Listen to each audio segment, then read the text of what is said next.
Salam alaikum, bonjour.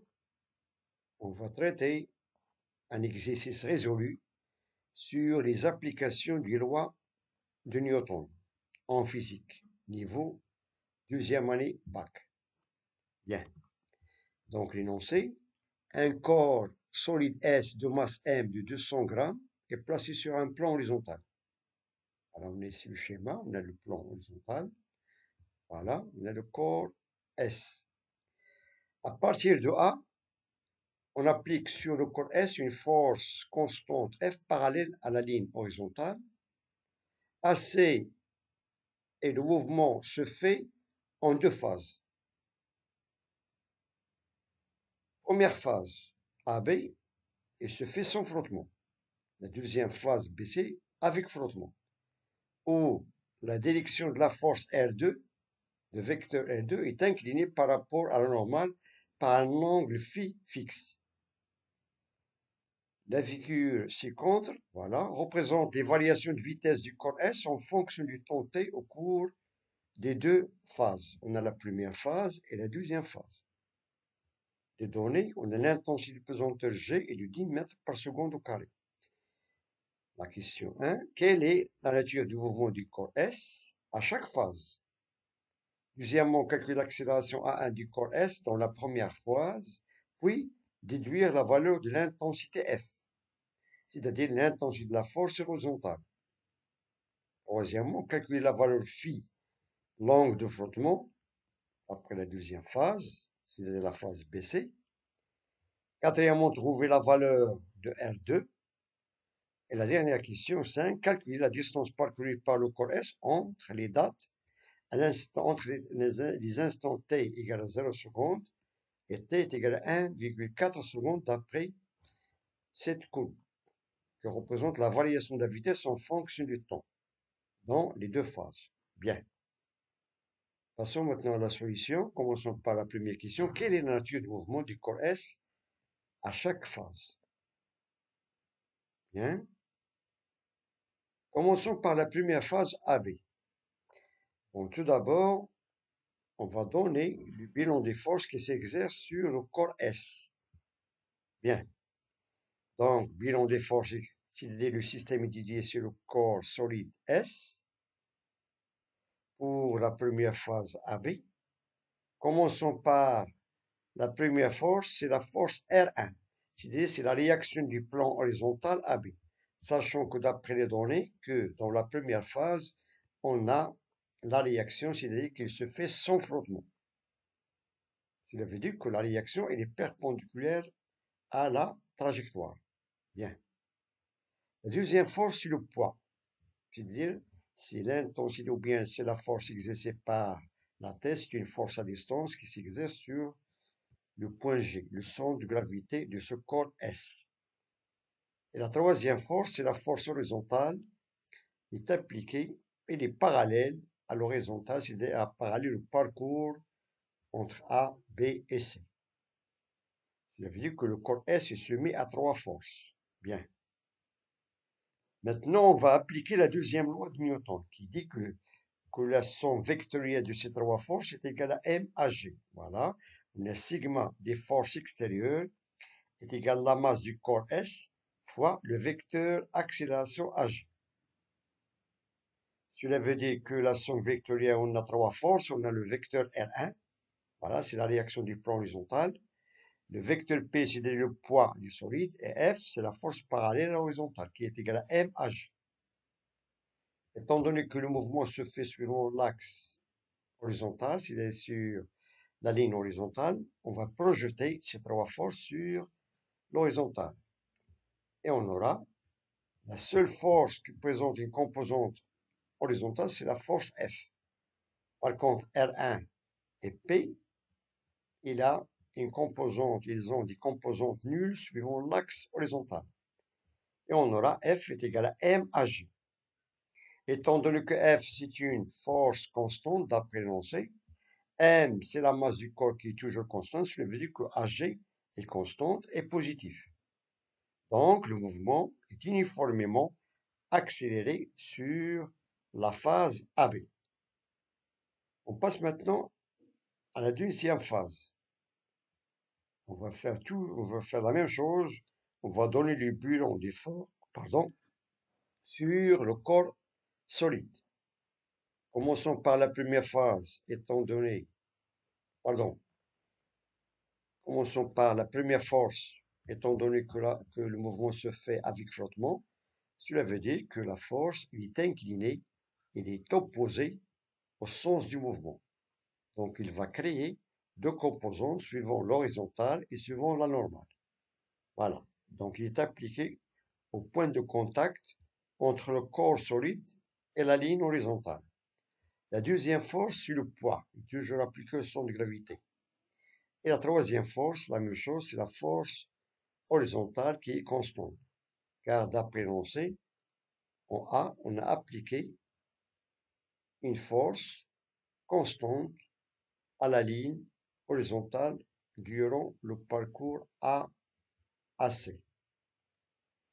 Donc, on va appliquer la même chose à la deuxième loi de Newton qui dit que sigma de F est égal à M à G. Voilà. Et on va projeter la même chose suivant le sens du mouvement. Voilà. Et on aura la somme vectorielle de ces trois forces est égale à M à G. Et suivant la projection de l'axe ou X, on a la force F est dans le sens positif. Et on a la composante tangentielle de la force R2. On a ici l'angle phi, c'est l'angle de frottement, c'est un angle qui est formé par la normale et le vecteur R2.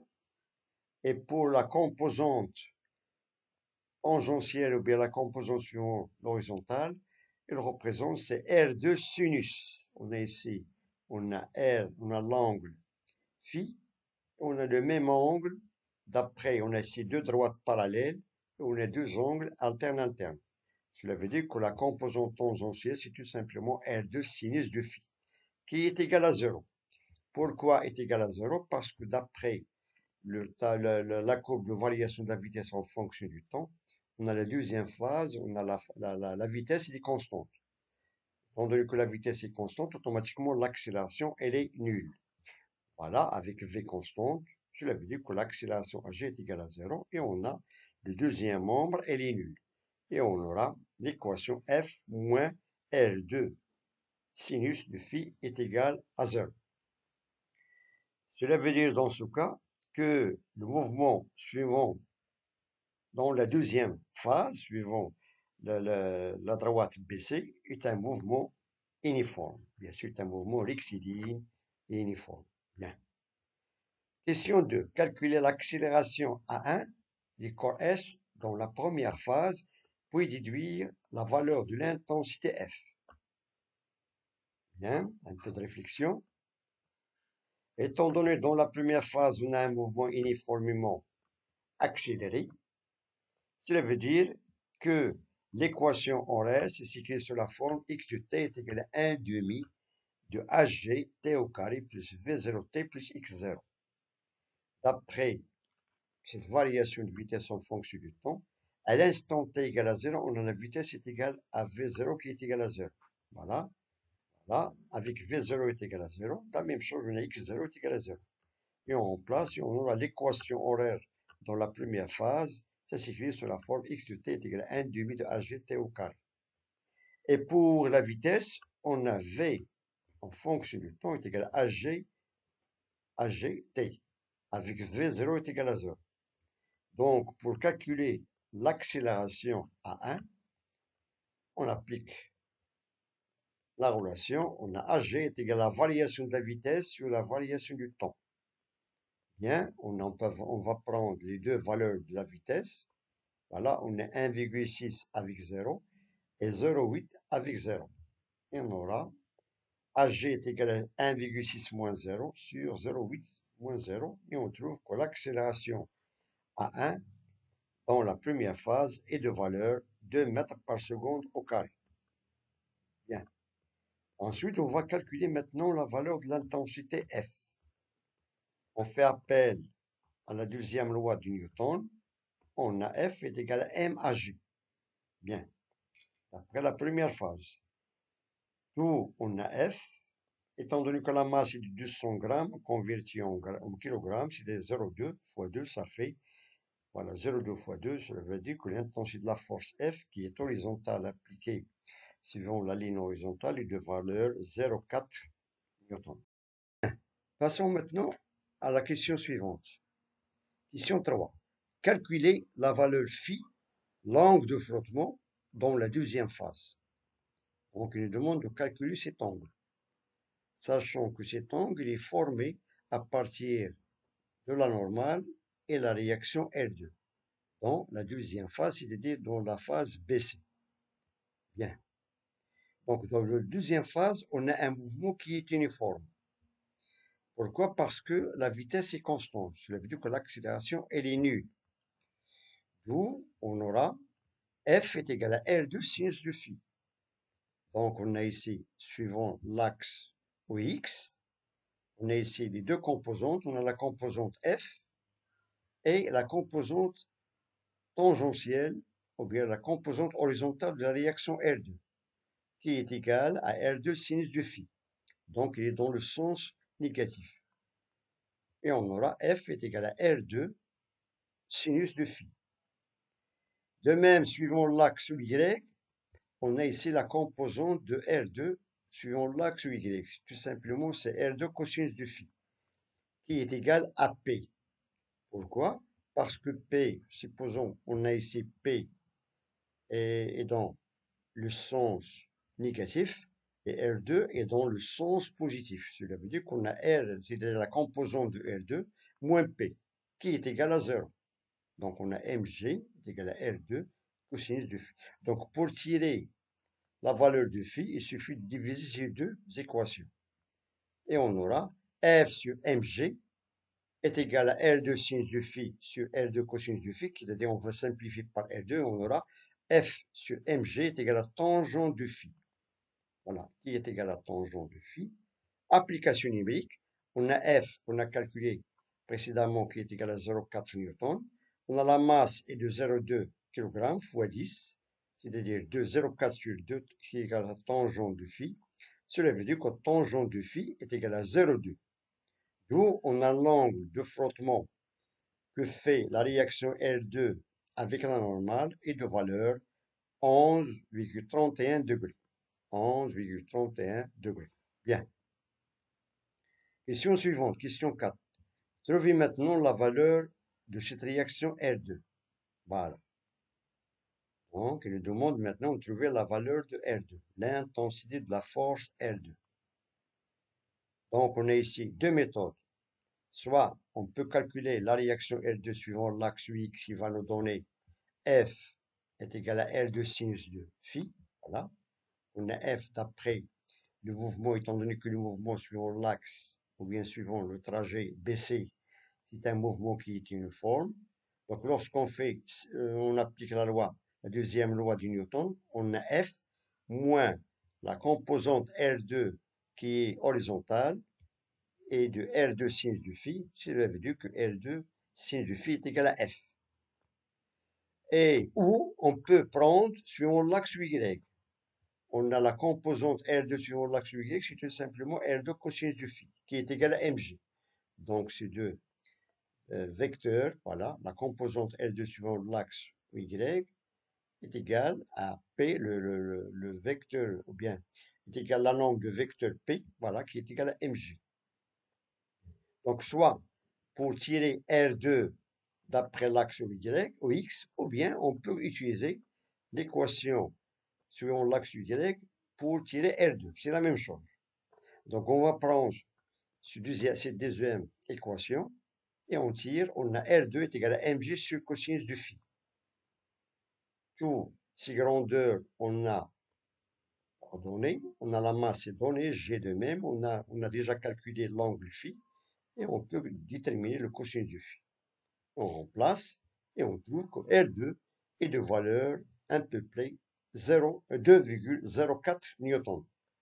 2,04 newton.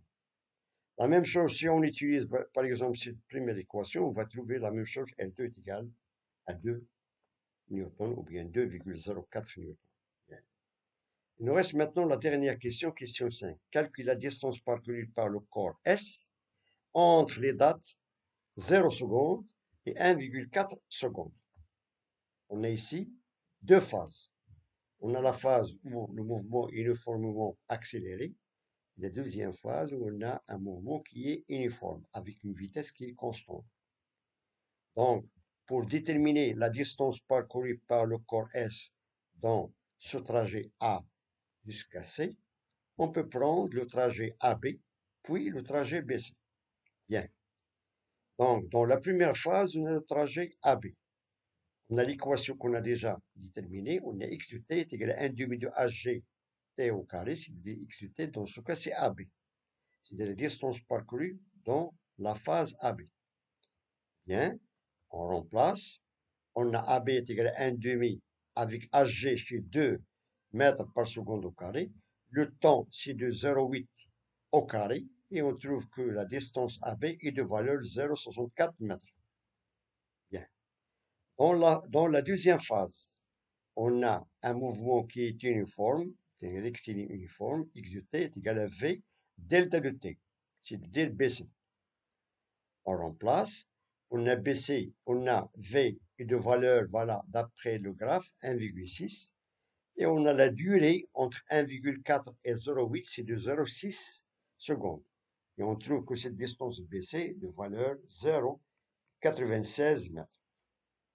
Donc, la distance parcourue par le corps S entre 0 secondes et de 1,4 secondes, c'est tout simplement la somme, et on trouve que AC est de 1,60 mètres. AB plus BC est de 1,60 mètres. Bien. Donc, je vous remercie de votre attention. J'espère que cette vidéo vous a plu. N'oubliez pas de laisser un commentaire et de vous abonner. Merci beaucoup et à très bientôt.